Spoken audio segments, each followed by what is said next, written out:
আসসালামু আলাইকুম। জুলাই সনদ নিয়ে নানা আলোচনা হচ্ছে। আমরা আজকের ভিডিওতে জানার চেষ্টা করব জুলাই সনদে নারীদের জন্য স্পেসিফিক ভাবে কি কি সুপারিশ করা আছে। স্পেসিফিক ভাবে বলতে গেলে মোট 3টা ধারায় নারীদের সম্পর্কে কিছু সুযোগ সুবিধা দেওয়া আছে। তো চলুন আমরা এই ভিডিওতে সেই 3টি স্পেসিফিক ধারা আলোচনা করি। প্রথমত ধারা 18 এর গ, এখানে বলা আছে রাজনৈতিক দলগুলো নিম্নকক্ষের সাধারণ নির্বাচনের চূড়ান্ত প্রার্থী তালিকা প্রকাশের সময় একই সঙ্গে উচ্চকক্ষের প্রার্থী তালিকা প্রকাশ করবে। তালিকায় কমপক্ষে 10% নারী প্রার্থী থাকতে হবে। আচ্ছা, এই কথাটার মানে কি? মানে হলো আমাদের প্রচলিত 300 আসনের সংসদ সদস্য যে নির্বাচন হয় তখন প্রত্যেকটা দল তাদের নিজস্ব চূড়ান্ত প্রার্থী তালিকা প্রকাশ করে। ঠিক সেই একই সাথে উচ্চকক্ষের জন্য 100 জন যে উচ্চকক্ষে আসন থাকবে তাদের জন্য তালিকা প্রকাশ করে প্রত্যেকটা রাজনৈতিক দল, এবং সেই উচ্চকক্ষের 100 আসনের ক্ষেত্রে 10 জন বা 10% কমপক্ষে নারী প্রার্থী তালিকা দিতে হবে। এটাই হচ্ছে এই ধারার মূল কথা। এখন এটাকে আরেকটু উদাহরণ দিয়ে বোঝার চেষ্টা করি। ধরেন 3টা দল এ, বি এবং সি, এরা একটা নির্বাচনে কম্পিট করবে। ওকে, এখন এই এ, বি, সি এরা প্রত্যেকে নারী দিতে পারবে 10 জন করে বা তার বেশি। আমি ধরে নিচ্ছি তারা 10 জন করে নারী প্রার্থীর তালিকা প্রকাশ করবে নির্বাচনের আগে, এবং 90 জন পুরুষ প্রত্যেকে তালিকায় নাম প্রকাশ করবে। এখন নির্বাচন হয়ে গেল, ধরেন এ দল ভোট পেয়েছে 50%, বি দল ভোট পেয়েছে 30%, সি দল ভোট পেয়েছে 20%। তাহলে আমরা যেহেতু জানি উচ্চকক্ষ পিআর পদ্ধতিতে আসন বিন্যাস হবে, সেক্ষেত্রে এ দল যদি 50% ভোট পায় তাহলে উচ্চকক্ষের অর্ধেক সিট তারা পাবে। যেহেতু উচ্চকক্ষ 100 আসনের, তার মানে এ দল 50টি আসন পাবে উচ্চকক্ষে। এটা হচ্ছে উচ্চকক্ষে। এখন এই 50টি যে আসন এ দল পেল, এই 50 জন এই 100 জনের মধ্যে থেকে হবে, এই যে তারা যে তালিকা দিয়েছিল 90 যোগ 10 মোট 100 জনের। হ্যাঁ, এখন এই 50 জন যে পাঠাবে, 50 মানে এই 100 জনের মধ্যে থেকে 50 জন পাঠাবে। এখন এখান থেকে কি 10 জন আর এই 90 থেকে 40 জন পাঠাতে বাধ্য থাকবে, বা হচ্ছে যেহেতু অর্ধেক, তাহলে এখানে 5 জন, এখানে 45 জন, এই 45 আর 5 মিলে 50 জন এখানে পাঠাবে? উত্তর হচ্ছে না। যে কোনো দল এই 90 জনের মধ্যে থেকেও 50 জন পাঠাতে পারবে, বা যদি এইখানে মানে এটা হচ্ছে প্রত্যেকটা দলের ঐচ্ছিক বিষয় যে সে উচ্চকক্ষে তার তালিকা থেকে যে কোনো সংখ্যক নির্বাচিত আসনে তাদের প্রার্থী দিতে পারবে। তার মানে এখানে বলা যায় যে তালিকায় 10% নারীকে মনোনয়ন দিলেও উচ্চকক্ষে একজন নারীও চাইলে আসন নাও পেতে পারে। ওকে, তাহলে আমরা এই ধারাটা বুঝে গেলাম। তো এখানে মূল ব্যাপারটা হলো দলের সিদ্ধান্তই এখানে প্রাধান্য পাবে। দল যদি মনে করে নারীদেরকে বেশি উচ্চকক্ষে পাঠাবে সেটাও হবে, আবার যদি দল মনে করে পুরুষদেরকে পাঠানো ভালো হবে তাও পারে। তাহলে দলের ক্ষেত্রে ক্ষমতাটা এখানে আসলে বেশি প্রয়োগ করতে হবে। ওকে, আমরা ধারা 21-এ যাই। জাতীয় সংসদে নারী প্রতিনিধিত্ব ক্রমান্বয়ে 100 আসনে উন্নীত করা হবে। এটা ওই সংরক্ষিত আসনের ব্যাপারটাকে বলা হচ্ছে, যে আগে যেমন বলতে এখন পর্যন্ত 50টা সংরক্ষিত আসন ছিল বা আছে, এইটাকে ক্রমান্বয়ে বাড়িয়ে 100 করা হবে। এখন এখানে একটু পদ্ধতিগত একটু চেঞ্জ আছে। পদ্ধতি কি? 50 জন যে নির্বাচিত হবে সংরক্ষিত আসনে নারীরা, এরা তো সরাসরি প্রত্যক্ষ ভোটে হবে না। এরা কিভাবে হয়?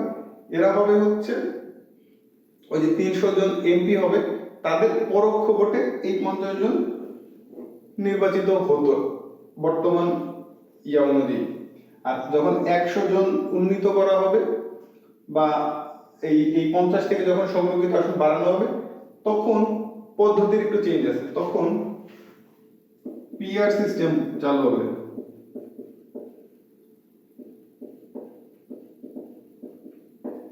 অর্থাৎ ওই আগের উদাহরণে দিই, ধরেন এ দল 50% যদি ভোট পায়, বি দল 30% ভোট পেল, সি দল 20% ভোট পেল, তাহলে সংরক্ষিত আসনে এ দল 50 জন নারী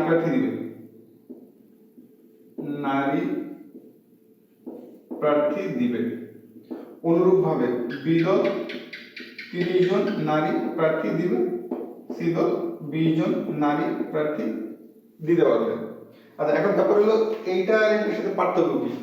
এইটা বলা হচ্ছিল উচ্চ কক্ষের বেলায়, এটা হচ্ছে উচ্চ কক্ষ, আর এটা হচ্ছে নিম্ন কক্ষ এবং নিম্ন কক্ষের সংরক্ষিত আসন।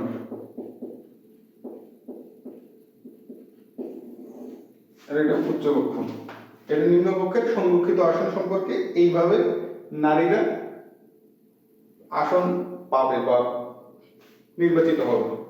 আচ্ছা, ধারা 22 এখানে কি বলা আছে? জাতীয় সংসদে নারী প্রতিনিধিত্ব বৃদ্ধির পদ্ধতি কেমন হবে? 1 নম্বর, আগামী নির্বাচনে প্রতিটি দল 5% নারী প্রার্থী মনোনয়ন দিবে। এই যে মনোনয়ন দিবে, এটা কিন্তু জাতীয় সংসদ সদস্য নির্বাচন, মানে 300 আসনের ক্ষেত্রে মনোনয়ন যখন দিবে, তো মনোনয়ন দেওয়ার ক্ষেত্রে 5% নারীকে মনোনয়ন দিতেই হবে। তার মানে আপনার 300 আসনের 5% মানে অন্তত 15 জন নারী প্রার্থী দিতেই হবে। আর 2 নম্বরে বলছে পরের নির্বাচনে কমপক্ষে 10% নারী প্রার্থী মনোনয়ন দিবে। তার মানে ঠিক তার পরের নির্বাচনে 10% মানে কি 300 এর 10% হচ্ছে 30, তার মানে 30 জন নারী প্রার্থী মনোনয়ন দিবে প্রত্যেকটা রাজনৈতিক দল। 3 নম্বর, এভাবে প্রতি নির্বাচনে 5% বা বাড়াতে থাকবে যতক্ষণ না তা 33% লক্ষ্য পূরণ করে। তার মানে প্রত্যেকটা দল এইভাবে এক একটা নির্বাচন যাবে এবং 5% করে বাড়াতে 33% পর্যন্ত বাড়াতে হবে। এর মানে তারা যখন 33% নারী প্রার্থী মনোনয়ন দেওয়া হবে, এর মানে হচ্ছে 300 আসনের 33% মানে 3/1, তার মানে প্রায় 100।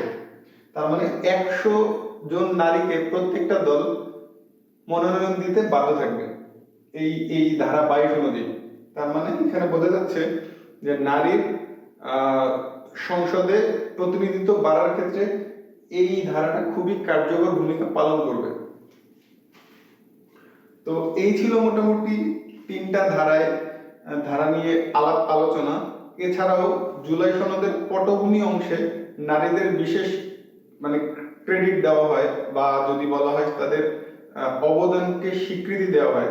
সেখানে বলা থাকে যে নারীরা এই গণঅভ্যুত্থানে অংশগ্রহণ করেছে, তারা অনেক ত্যাগ এবং আত্মাহুতির মাধ্যমে তাদের অবদান স্বীকৃতি প্রদান করা হয়েছে এই জুলাই সনদে। এছাড়াও তাদের এবং ছাত্র জনতার সম্মিলিত শক্তির মাধ্যমে ফ্যাসিস্ট শক্তির পতন হয়েছে। তার মানে এখানে নারীদেরকে অংশগ্রহণের দিক থেকে স্বীকৃতি দেওয়া হলো, তাদের ত্যাগ এবং আত্মাহুতিকে স্বীকৃতি দেওয়া হলো, এবং তাদের শক্তিতে পরাজিত ফ্যাসিস্ট শক্তির পরাজয়ের কারণ হিসেবে তাদের শক্তিকে এখানে মূল্যায়ন করা হলো। সো ওভারঅল যদি চিন্তা করা যায়, তাহলে জুলাই সনদ নারীদের নিয়ে বেশ পজিটিভ কিছু অধিকার নিয়ে কথা বলেছে, এবং তাদের মর্যাদা, শ্রদ্ধা এবং স্বীকৃতি সবগুলোই জুলাই সনদে দিয়েছে। এছাড়াও কিছু নারীবাদীরা অনেক প্রশ্ন তুলেছে এই জুলাই সনদ নিয়ে, যেমন জুলাই সনদ তৈরির ক্ষেত্রে নারীর অংশগ্রহণ কম ছিল, তাদের মতামত কম নেওয়া হয়েছে, এবং এই যে বিশেষ করে ধারা 21কে নিয়ে তারা একটু ক্রিটিক করে বা সমালোচনা করে। তারা বলে যে এই যে 100 আসন যে সংরক্ষিত থাকবে, সেটা যে পিআর সিস্টেমে দলগুলো নির্ধারিত করবে বা মনোনীত মানে আসন মেয়েদের আসনে দিতে পারবে, এইটা এভাবে না হয়ে প্রত্যক্ষ ভোটে হতে পারতো। মানে ব্যাপারটা হচ্ছে কারণ 100 আসন নারীরা তো সংরক্ষিত রাখা হইল, এটা দল ডিসাইড করবে যে কোন 100 জন আহ, সংসদে যাবে সংরক্ষিত আসনে তাদের ভোটের পার্সেন্টেজ অনুযায়ী। কিন্তু সমালোচকদের বা নারীবাদীদের এক অংশের কথা হচ্ছে না, 100টা আসনে প্রত্যক্ষ নির্বাচনের মধ্যে দিয়ে 100 জন নারী নির্বাচিত হয়ে আসবে। ওই ওই আসনগুলোতে শুধু নারীরাই কম্পিট করবে নারীদের সাথে, তাহলে যোগ্য নেতৃত্ব নারীদের মধ্যে গড়ে উঠবে, which is I agree with them. সেটা আসলে আরেকটু ভালো হইতো। সো থ্যাংকস ফর ওয়াচিং, আজকে এই পর্যন্ত।